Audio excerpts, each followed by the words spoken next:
안녕하세요. 임명숙입니다. 저는 원래 정치와 경제 부분에는 관심이 없었습니다. 더구나 미국에 살면서 언어의 장벽으로 더더욱 벽을 쌓고 살았죠. 그랬던 제가 요즘엔 아예 전화기를 끼고 삽니다. 그만큼 세상이 격변한다는 뜻이겠죠? 그리고 변화의 물결을 타지 않으면 왠지 도태될 것 같다는 불안감이기도 합니다. 앞으로 AI, 인공지능이 세상을 지배하게 될 거라고들 하는데 알리바바 창업자 마위는 이렇게 이야기를 하네요. 기계는 단지 칩을 갖고 있지만 사람은 하트를 갖고 있다고요. 기계가 사람을 통제하지는 못한다는 거죠. 오늘 소개해드릴 묵상 에세이는 고용환 목사님의 하나님의 광야 학교란 책입니다.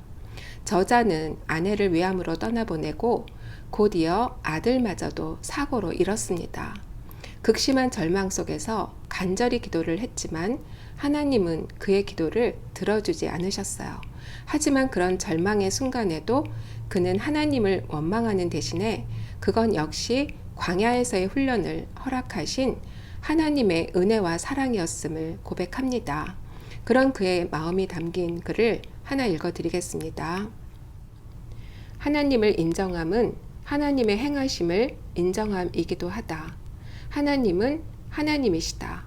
어떠한 상황에서도 그분은 유일한 하나님이시다. 나는 40일을 금식했지만 나의 노력으로는 아내를 살릴 수 없었다. 아장아장 최고로 귀여웠을 아들마저 만 3살에 천국에 갔다. 장애가 있는 자녀를 낳았습니다. 교회 부도가 났습니다. 내 자녀가 죽었습니다.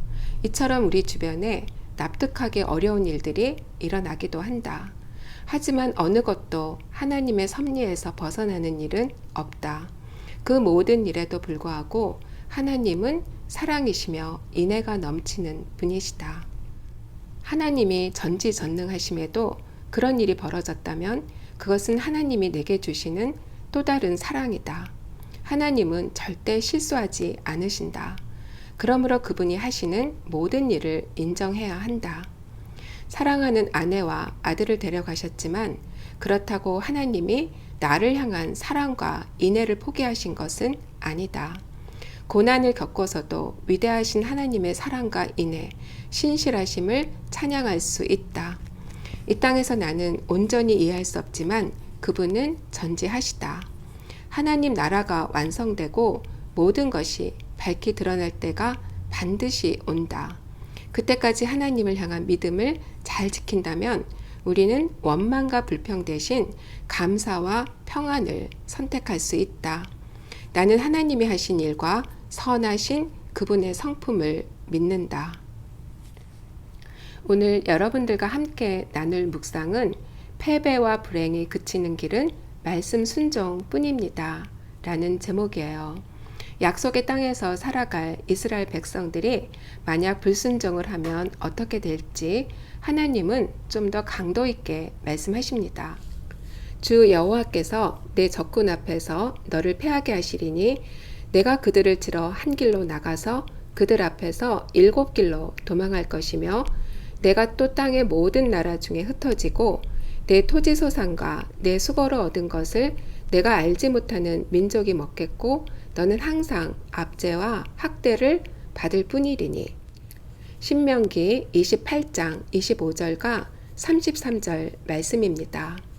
대적들과의 전쟁에서 패하고 약속의 땅에서 떠나 유리하는 삶을 살 거라고 경고하십니다. 그리고 애써 수고하여 경작한 것들을 다른 사람들이 거두게 된다는 거죠.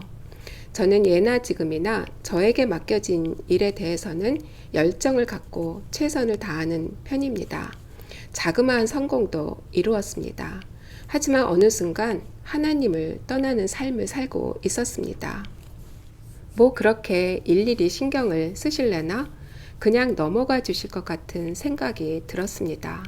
그런데 하나님은 저의 일거수일투족을 다 보고 계셨습니다. 졸지도 주무시지도 않았던 거죠. 사실 저는 교회를 다녔던 거지 말씀에 대해서는 무지했습니다. 말씀에 무지했다는 것은 하나님이 어떤 분이신지 또 하나님의 백성으로서 어떻게 살아야 하는 건지를 제대로 몰랐다는 거죠. 광야에서의 삶을 살고 있었던 저에게 하나님은 말씀으로 찾아와 주셨어요. 주옥 같은 말씀들이 하나님을 향한 저의 감성을 깨우기 시작했습니다. 오늘 읽어드린 묵상 에세이처럼 구약에서의 축복과 저주의 삶이 오늘의 삶 속에서 그대로 적용하기 어려울 때도 많이 있지만 저의 삶에서만큼은 그 말씀이 그대로 적용이 되었습니다. 말씀을 알아가는 만큼 하나님을 알게 되었고 하나님을 알게 되니까 삶이 바뀔 수밖에 없었던 거죠. 말씀 순종으로 광야에서의 삶이 끝나게 된 겁니다. 하지만 저의 삶은 아직도 진행 중입니다.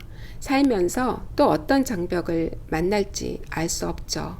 하지만 저의 삶을 견인해 줄 말씀이 늘 함께 해 주실 것을 믿고 담대히 앞으로 나아갑니다. 여러분들 다음 시간까지 샬롬.